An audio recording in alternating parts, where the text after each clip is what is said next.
So today I'm going to talk briefly about an exhibition in Nonaka Hill, LA by these two artists. This is a thematic exhibition featuring the artworks of two artists, which is Sterling Ruby and Masami Yasunaga. And the main theme and goal of this exhibition was to create an archaeological fantasy. In my opinion, this is a rather apparent feature from the very first glance because it gives the impression of walking into a museum chamber that displays objects from an ancient sunken ship. And in this exhibition, a variety of objects was displayed from, animals to plates, and it includes various series such as clubs, ballet, flowers, and more. And what these objects all have in common is that they were all either cracked, eroded, or incomplete. And what occurred to me as uncommon about this exhibition was that the artist left every object and even the exhibition anonymous. I think that this trait is in parallel with the objects the archaeologists usually discover and excavate.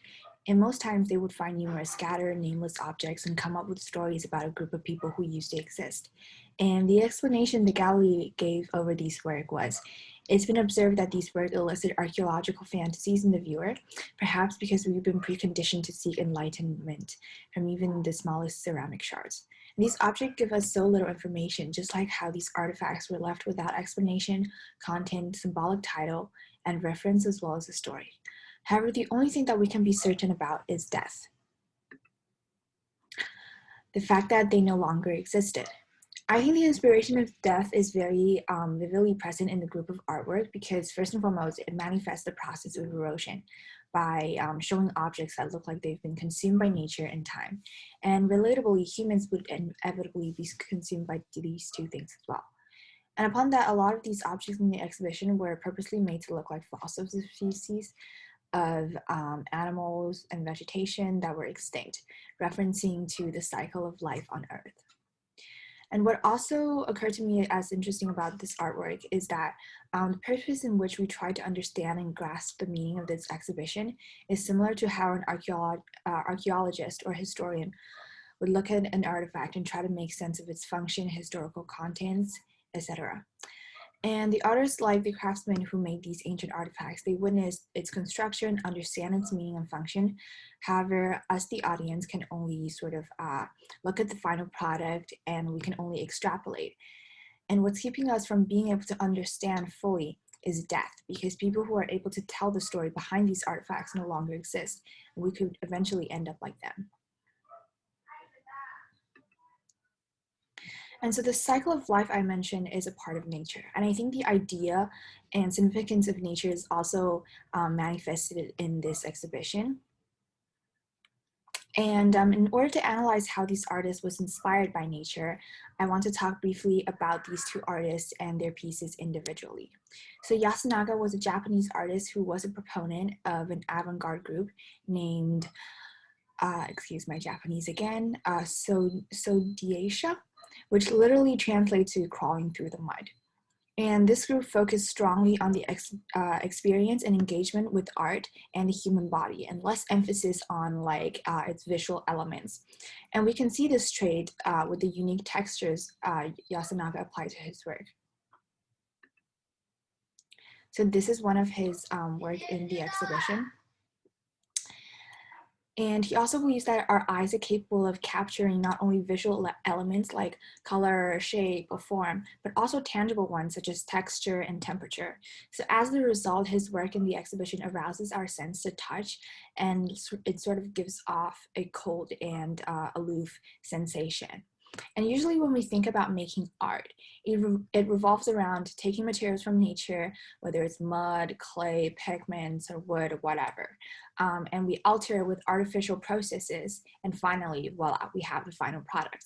However, Yasunaga's work is all about the process of artwork being returned into nature and gradually become less geometric, but more organic, less patterned and more random, less perfect and more distorted and shattered.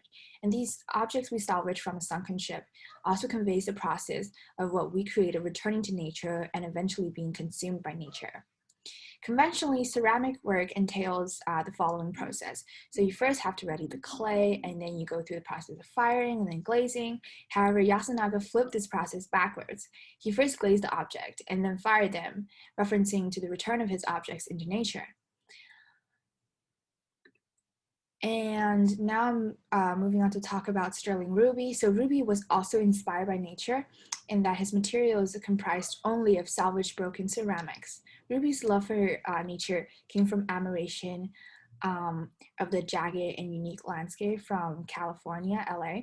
Upon that, he grew up close to the Amish community in Pennsylvania, and they valued sort of like a transcendentalist ideal, and he used his work as means to make a statement against the wastefulness in the current art industry.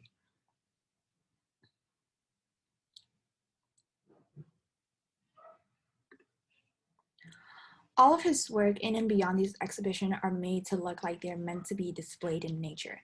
And my personal favorite was this. It is very attention capturing with this unique, vibrant red amongst all the other more muted sculptures. In fact, the use of color red is a signature thing for Ruby. It is also, it's also tied together with both the theme of death and nature I talked about earlier. Ruby once said that the color red has always played a dominant psychological role in my color choices. Perhaps I've been painting with an apocalyptic oscillation. And also, America is without a doubt on a precipice. We're in a red state. So by using the color red, he was alerting everyone of the environmental impacts of our action. His mention of an apocalyptic oscillation alludes to death and the extinction that was also presented in the exhibition, and it also connects to the sculpture that he did, a sculpture that resembles a drop of blood and life draining to death. And so yeah, that concludes my presentation. Thank you very much for listening to me.